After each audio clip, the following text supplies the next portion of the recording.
Assalomu alaykum azizlar. Sizlar doktor Sardor Jo'rayev YouTube kanalidasizlar.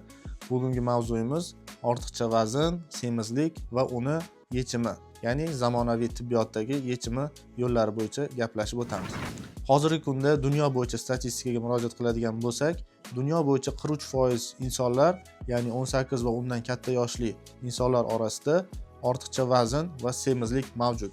Va bundan 16% qismi, ya'ni semizlikning birinchi, ikkinchi va yuqori etaplari bo'yicha jabrdiydalar hisoblanishadi. Keling, o'zi ortiqcha vazn, semizlik qayerdan kelib chiqadi? Shu haqida gaplashib o'tamiz.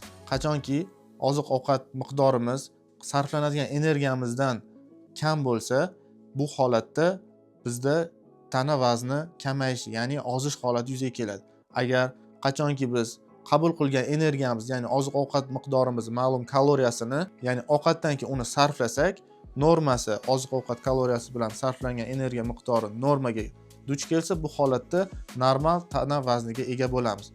Qachonki qabul qilgan ovqatimiz energiyasi biz sarflaydigan energiyadan ko'p bo'lsa, bu holatda albatta ortiqcha energiya tanamizda yig'ilishni boshlaydi va shu holatda ortiqcha tana vazni yuzaga keladi. Keling, sizga ham buni o'rgataman, ya'ni ortiqcha vazn sizda bormi yoki yo'qmi? Buni formulasi bor. Buni hozir birgalikda hisoblab ko'ramiz. Masalan, siz 70 kg vaznga egasiz va sizni bo'yingiz 1.60 deylik.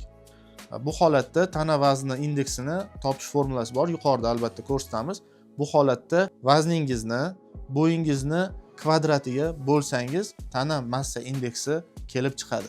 Ya'ni 70 kgli inson 1.60 bo'yicha 1.60ni yana 1.60 ga ko'paytirasiz va 70 kg chiqqan songa bo'lasiz. Shu holatda sizni tana vazningiz kelib chiqadi.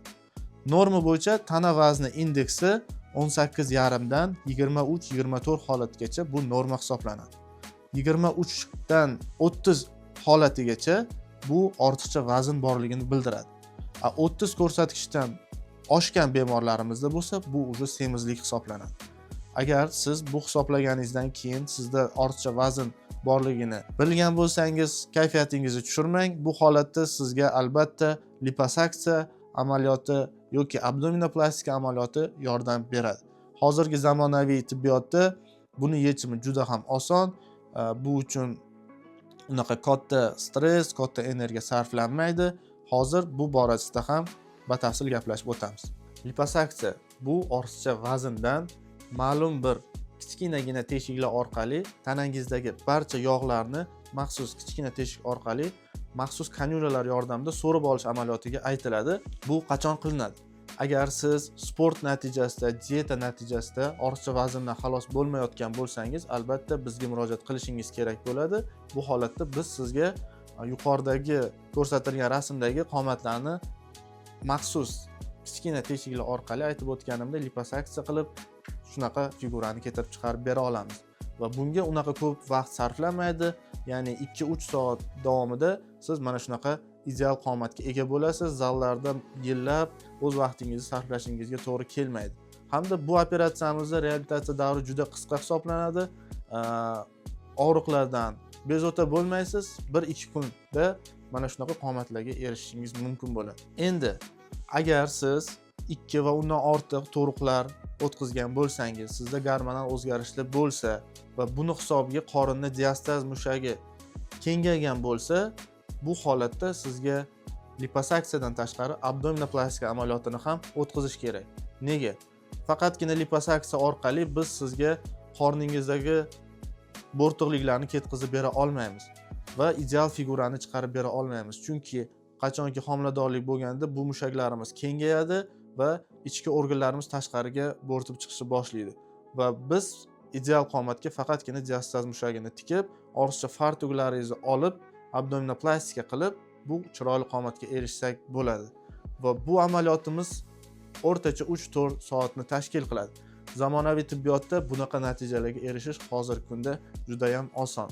Va siz hech qanaqa ortiqcha nagruzkalarsiz, avvalgidagi anesteziya, narkozlar yoki reabilitatsiya davrining og'irligi, hisobiga hech qanaqa jabr ko'rmaysiz. Hozirgi kunda zamonaviy texnologiya yordamida Vaser apparatlari, lipomatik apparatlari yordamida ultrazvuk va vibratsion liposaksiya orqali biz sizni qon tomirlaringizni zararlamasdan, ortiqcha nagruzka qilmasdan chiroyli qomatga erishishingizga yordam beramiz.